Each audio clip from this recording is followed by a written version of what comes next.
कि मोहम्मद अली मिर्ज़ा पर किसी शख्स ने कातिलाना हमला कर दिया। ये बात सोशल मीडिया पर वायरल हुई। मिर्ज़ा के चाहने वालों ने इस पर एहतजाज भी किए और बाज़ लोगों ने कहा कि इसमें फ़लाँ फ़िरके का पीछे हाथ है, किसी ने कहा फ़लाँ तंजीम का हाथ है, फ़लाँ तारीक़ का हाथ है, और किसी ने कहा कि इसके पीछे फ़लाँ आलिम का हाथ है। उन्हीं में से कुछ लोगों ने कहा कि मिर्ज़ा मोहम्मद अली पर कातिलाना हमला करवाने में मुफ्ती राशिद महमूद रिजवी साहब का हाथ है। ये बात कितना बड़ा बहतान है, कितना बड़ा इल्ज़ाम है और इसके पीछे कितनी हकीकत है। जो लोग हमें सुनते हैं, हमारी वीडियोस को देखते हैं, वो बखूबी जानते हैं कि हमने अल्लाह के फजल करम से मिर्ज़ा को वो इल्मी जवाबात दिए हैं दलाइल की रोशनी में। अल फजलु मा शाहिदत बिल आदा, फजीलत वो होती है जो मद्दे मुकाबिल माने। हमने जो मिर्ज़ा को इल्मी तौर पर जवाबात दिए, इल्मी चैलेंज दिए हैं, वो हैं जिनको मिर्ज़ा के खुद अपने चाहने वाले मानते हैं, मिर्ज़ा के अपने जो फॉलोअर्स हैं वो मानते हैं। उनमें से बिलखुसूस अलीउल असद नकवी साहिब मोहम्मद अली मिर्ज़ा के बरीना साथी हैं। उन्होंने बाकायदा मेरे गुफ्तगू और मेरे बयानात के हवाले से तबसरा किया और उन्होंने कहा है कि मोहम्मद अली मिर्ज़ा को अगर किसी बंदे ने इल्मी जवाबात दिए हैं और इल्मी जवाबी फकियां दी हैं तो वो लाहौर के मुफ्ती राशिद महमूद रिजवी साहब हैं। जो सबसे ज्यादा जो इल्मी शख्सियत मुझे लगी है वो है मुफ्ती राशिद महमूद रिजवी साहब। मुफ्ती राशिद महमूद रिजवी साहब है, वो तो खैर बहुत बड़े मुहद्दिस मुझे लगे अपनी बातों से कि मुफ्ती राशिद महमूद रिजवी साहब ने एक बहुत ही ज्यादा इल्मी क्लिप बनाया है। जो इंजीनियर मोहम्मद अली मिर्ज़ा जिल्मी साहब ने तकरीबन उनका मसला नंबर 36 है, मन गलत रिवायात के हदीस के फितने का जायजा।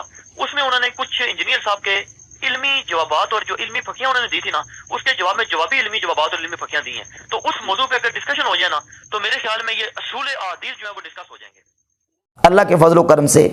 और मोहम्मद अली मिर्ज़ा के जो जितने उठाए गए एतराज़ात हैं, हमने अल्हम्दुलिल्लाह उसके इल्मी जवाबात देने की बिल्कुल जो है ना वो भरपूर अंदाज से अल्लाह के फजल करम से सही की है और वो सबके सामने है। इस तरह की किसी भी एक्टिविटी कि ना तो हम हौसला अफजाई करते हैं और ना ही इस तरह की किसी एक्टिविटी में हम शामिल होने की कभी जो ना वो सोच भी सकते हैं। हमारा इस सिलसिले में मौक़िफ़ क्या है उस पर मैं एक इबारत इमाम अहले सुन्नत अशा इमाम अहमद रज़ा बरेलवी रहमतुल्लाह अलैह की हुसामुल हरमैन के सफ़ा 103 से पढ़कर सुना देता हूँ ताकि ये बात वाज़ेह हो जाए कि हम इमाम अहमद रज़ा बरेलवी रहमतुल्लाह के मानने वाले हैं और उनकी फ़िक्र जो है वो क्या है वो आपके सामने में रख के इंशाअल्लाह चंद चीज़ें ये कातिलाना हमले के वाले से कुछ अपने तहफ़्फ़ुज़ात पेश करूँगा।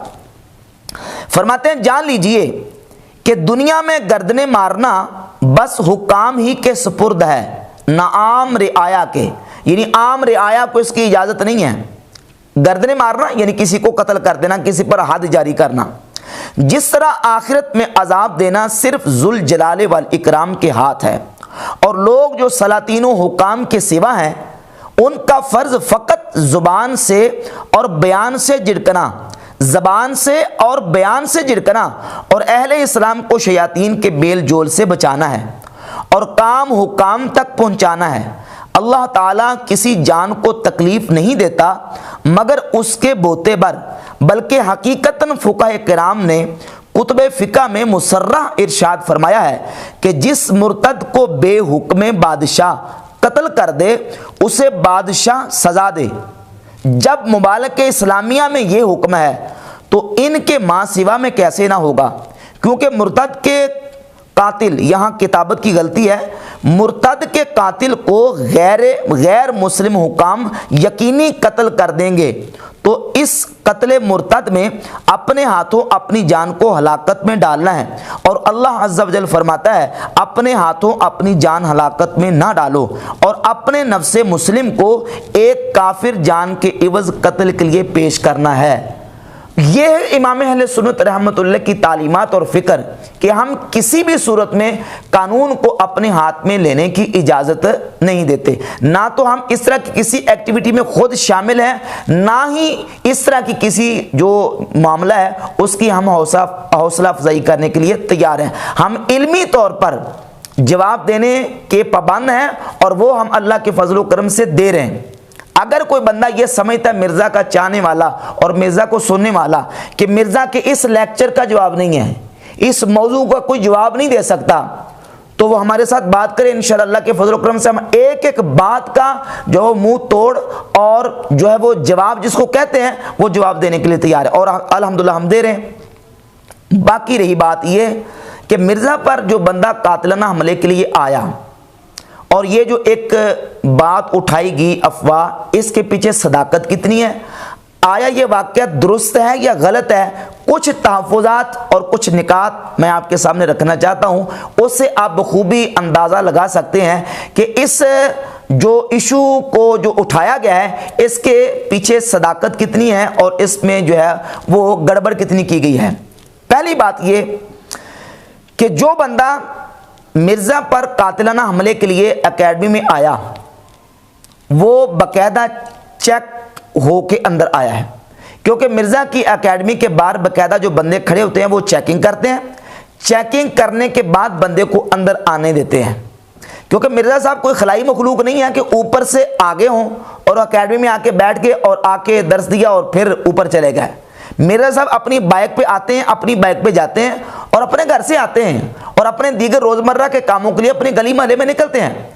अगर वो कातिलाना हमला करने वाला बाकायदा से प्री प्लानिंग करके किसी ने उसको भेजा है, किसी तंजीम तहरीक या फिरके ने या किसी आलिम ने, तो क्या उसको हमला करने के लिए एकेडमी मिली थी कि वो एकेडमी में आके हमला कर रहा है और फिर आती हमला नहीं कर दिया? 2 घंटे बयान सुना, 2 घंटे लेक्चर सुना, फिर सवालात और जवाबात की निशिस्त हुई, उसके बाद फोटो सेक्शन में उसने आके हमला किया। और हमला भी किसी गन के साथ, पिस्टल के साथ नहीं किया, सब्जी काटने वाली छुरी के साथ किया है। और फिर वो छुरी के साथ जो उसने हमला किया, वो छुरी इतनी सियानी और इतनी समझदार थी कि वो मिर्ज़ा साहब के उसने ना तो पेट में लगी है, आके बाजू में। अब कातिलाना हमला करने वाला जब कातिलाना हमला करेगा तो वो छुरी क्या प्यार के साथ मारेगा? उसने तो गोंपने की कोशिश करनी है। अब वो छुरी उसने मारी है, मिर्ज़ा साहब के बाजू पे आके लगी है। अब वो बाजू पे इस तरह लगी है कि उसने कमीज़ तो शदीद ज़ख्मी कर दी है, लेकिन मिर्ज़ा साहब की जिल्द और जिस्म को एक खराश तक नहीं आई। और फिर वो बंदा जो कातिलाना हमला करने के लिए आया है उसको आप फिजिकली तौर पर देखें, इतना मायूस है बेचारा वो बंदा, जिसको इन्होंने जो तस्वीर इन्होंने शाया की है, वो बंदा किस तरह जुर्रत करके मत करके इस तरह की कोई कार्रवाई कर सकता है? तो ये हमारे कुछ तहफ़्फ़ुज़ात हैं जिन पर गौर करने की ज़रूरत है। अच्छा, फिर वो बंदा पकड़ा भी गया और मिर्ज़ा साहब की एकेडमी में पकड़ा गया। जो 40, 50, 30 जो बंदे इनके पास मौजूद थे उनकी मौजूदगी में उसने ये काम किया और पकड़ा भी गया। यकीनन इनके एकेडमी में कैमरे बाकायदा नस्ब हैं, उसकी फ़ोटो भी बनी होगी, उसकी वीडियो भी कवरेज हुई होगी। उसकी ना तो वीडियो जाहिर की गई, ना ही कोई उसका बाकायदा से बताया गया कि ये बंदा कौन था, इसको किसने भेजा है और किस बंदे ने इसको तैयार करके जना वो ये कार्रवाई करने के लिए उकसाया है, इसका कोई अता पता नहीं है। तो यकीनन उस पर अगर वाक़तन ये वाक़या हुआ है उस पर कानूनी कार्रवाई करनी चाहिए, और जो उसके पीछे ताकतें और कुव्वतें हैं उनके खिलाफ आप चाराजोई करें, कानूनी कार्रवाई करें, ताकि वो बंदा सामने आए जिसने ये कार्रवाई कराई है और जो लोग हैं वो बदगुमानी से बचें। तो ये सारी चीज़ें जो हैं वो सामने हमने रख दी हैं। ये सारी चीज़ें बताती हैं कि दाल में कुछ काला काला है या फिर सारी दाल काली है। ये बाकायदा से एक प्लानिंग के तहत काम हुआ है। ये प्लानिंग किसकी है? मिर्ज़ा साहब की अपनी है या ये कि किसी ने ये प्लानिंग की है? ये सारी ओपन होनी चाहिए ताकि लोगों के सामने कुछ इबहाम ना रहे और मिर्ज़ा के फॉलोअर भी बदगुमानी से बचें।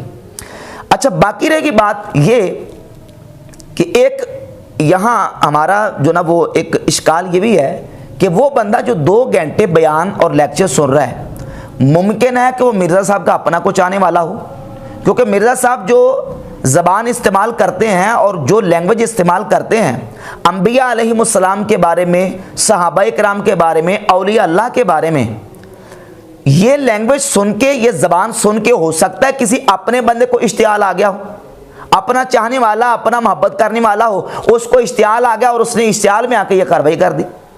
क्योंकि मिर्ज़ा साहब ये दावा तो देते हैं कि कुरान और हदीस खुद पढ़ें, खुद समझें और खुद अमल करें। हो सकता है उसने सही बुखारी की ये हदीस पढ़ ली हो, जिसमें नबी करीम अलैहिस्सलाम की खवारिज के बारे में हुजूर के अहकामात हैं। सही बुखारी की 6930 नंबर हदीस में कि हुजूर ने फरमाया कि मेरी उम्मत में कुछ ऐसे नौजवान आएंगे जो ना वो नौजवान हो गए, सुफहाउल अहलाम, बेवकूफ़ होंगे और मेरी हदीसें पढ़ेंगे।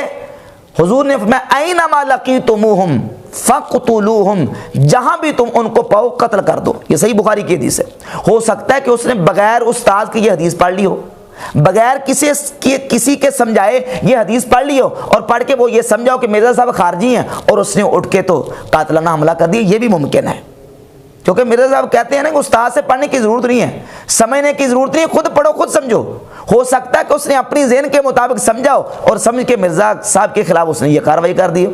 और सही बुखारी में एक और हदीस है 3017 नंबर और 6922 नंबर हदीस है, मन बद्दल दीनहु फक़्तुलूहु, जो अपने दीन को बदल दे उसको कत्ल कर दो। अब जो अपने दीन को बदले वो उसको कत्ल कर दो। जिस तरह मिर्ज़ा साहब अपने बयानात में और कादियानियों की हिमायत में फेवर में मिर्ज़ा जो है ना वो बयान देता रहता है, क्योंकि इसके बयान ऑन द रिकॉर्ड मौजूद हैं मिर्ज़ा के कादियानियों के बारे में नरम गोशा के वाले से, और कहा कि वो कादियानियों के भी कल क़यामत वाले दिन चेहरे जो है ना वो आज़ाए वुज़ू चमकते होंगे जिस तरह मुसलमानों के चमकते होंगे। क्यों कि मुसलमानों के आज़ाए वुज़ू चमक रहे होंगे क़यामत वाले दिन, कादियानियों के भी चमक रहे होंगे, कादियानियों के भी चमक रहे होंगे। वो तो पुलिसरात पे फैसला होगा ना कि कौन वाकई मुसलमान है और कौन नाम का मुसलमान है। कादियानी भी अपने आप को मुसलमान ही समझते हैं। दीगर सारी चीज़ें इसकी ऑन दी रिकॉर्ड है, तो वो हो सकता है किसी बंदे ने सुन के इश्तियाल में आके इस तरह की कोई कार्रवाई कर दी हो। तो हम ये वाज़े करते हैं कि इस तरह के जो चीज़ें हैं, हुदूद को जारी करना, किसी को सज़ा देना, ये वक़्त के हाकिम का काम है, ये फर्मारवा का काम है, हाकिम का काम है। किसी भी आम सिविलियन और आम बंदे को कानून को हाथ में लेने की इजाज़त नहीं है। ना हम इसकी तरगीब देते हैं और ना ही हम किसी ऐसे बंदे की हौसला अफजाई करने के लिए तैयार हैं। तो जो तहफ़्फ़ुज़ात मैंने पेश किए हैं इनको सामने रखना चाहिए। बाकी अभी मिर्ज़ा का एक बयान आया है, मिर्ज़ा के चाहने वालों को और अपने साथियों को भी मैं अर्ज़ करूँगा कि इंशाअल्लाह ताला ये जो मिर्ज़ा का नया बयान आया कि मेरे 5 मुक़द्दस जराइम, इसका इंशाअल्लाह हम मुकम्मल तौर पर 2 घंटे के इस बयान का बड़ा ऑपरेशन इंशाअल्लाह करेंगे और मुकम्मल तफसील के साथ इसका जवाब पेश करेंगे। उसको सारे दोस्त मुलाज़ा करें।